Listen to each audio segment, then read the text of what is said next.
కాబట్టి చంద్రబాబు నాయుడు గారైనా జగన్మోహన్ రెడ్డి గారైనా లేకపోతే కేంద్రంలో ఉన్నటువంటి నరేంద్ర మోడీ గారైనా ఎవరైనా కూడా పెట్టుబడిదారుల యొక్క వ్యాపారుల యొక్క ప్రజల సంపదను కొల్లగొట్టే వారికే రక్షణగా నిలుస్తారు.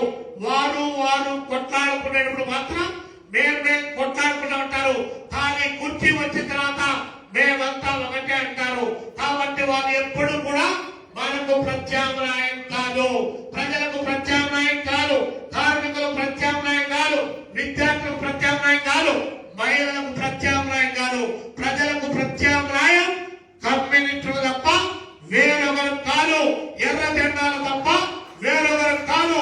ఎర్ర జెండాలు మాత్రమే ప్రజల యొక్క సామాజిక, ఆర్థిక, రాజకీయ, సాంఘికమైనటువంటి వారంతా